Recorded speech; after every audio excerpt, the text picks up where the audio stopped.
আসসালামু আলাইকুম রহমতুল্লাহ। এগ্রোমেট থেকে মোহাম্মদ কামরুল হাসান।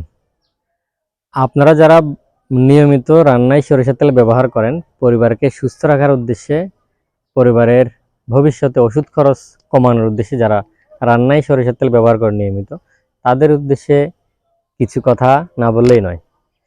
আমরা বাজারে অনেক ধরনের সরিষার তেল দেখি, অনেক ব্র্যান্ডের, অনেক পেজের, বাজারে অনেক কোম্পানির সরিষার তেল আছে। তাহলে কোন সরিষার তেলটা আপনি খাবেন?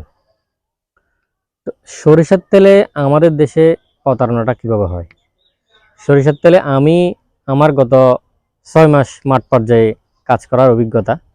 আমি দীর্ঘদিন ধরে সরিষার তেল আমার পরিবারকে খাওয়াই, কিন্তু আমি 6 মাস মাঠ পর্যায়ে থেকে কাজ করার কারণে সরিষার তেল নিয়ে বাজারের অসাধু ব্যবসায়ীদের কিছু কারসাজি আমি নিজ চোখে দেখেছি।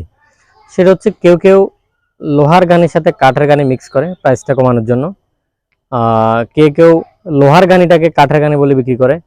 আবার অনেকেই আমাদের বাংলাদেশের তিল, তিসি, সবাই চিনে এটা, কালো বর্ণের কালো কালো তিল এবং সাদা, যেটাকে তিসি বলে সম্ভবত।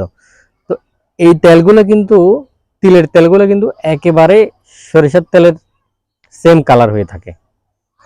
তো আমি দেখেছি অনেকেই এই তিলের তেলটাও সরিষার তেলের সাথে মিক্স করে। এমনকি বাজারে আরো অসাধু চক্র যারা আছে, যারা আরো বেশি অতিলোভী, তারা কিন্তু সয়াবিন তেলও মিক্স করে। অনেকেই আমরা ভালো জিনিস খেতে চাই, কিন্তু ন্যায্য মূল্যটা আমরা দিতে চাই না। ন্যায্য মূল্যটা আমরা না দেওয়ার ফলে তখন প্রতারকরা একটা সুযোগ পায়, আমাদের সাথে প্রতারণা করে। আমরা একটা জিনিস, যেহেতু ভালো জিনিস আমরা যখন কিনবো, আমরা অবশ্যই সেটা 2 টাকা বেশি দিয়ে কিনবো, কারণ যেন ওই ভালো জিনিসের মধ্যে ভেজাল না হয়। ভালো জিনিসটার মধ্যে যদি ভেজাল করে কেউ, বা ভেজাল খাই আমরা, তাহলে আমরা ভালো জিনিস খাওয়ার কোনো অর্থই হইল না জিনিসটা। বিশেষ করে সরিষার তেল যারা বাজার থেকে কিনে খান, যদি আপনি কমে চান, 50 টাকা, 100 টাকা, 200 টাকা কমে চান, সেক্ষেত্রে আপনি প্রতারণার শিকার হইতে পারেন।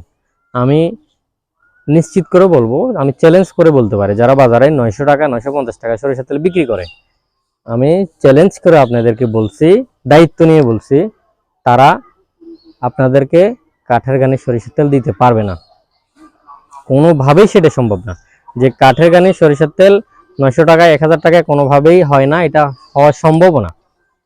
তো এই বিষয়টা আপনারা অবশ্যই, আপনারা স্বাস্থ্য সচেতন মানুষ, আপনার পরিবারের সুস্থতার উদ্দেশ্যে আপনি যে তেলটা খাচ্ছেন বেশি টাকা দিয়ে কিনে, 1000 টাকা দিয়ে কিনে, বা 1200 টাকা দিয়ে কিনে, বা 1500 টাকা দিয়ে কিনে, আপনি আদৌ কি খাচ্ছেন সেটা অবশ্যই আপনার যাচাই বাছাই করে খাওয়া উচিত। সবাই ভালো থাকবেন, ভালো জিনিস খান, এগ্রোমেটের সাথে থাকুন। আসসালামু আলাইকুম।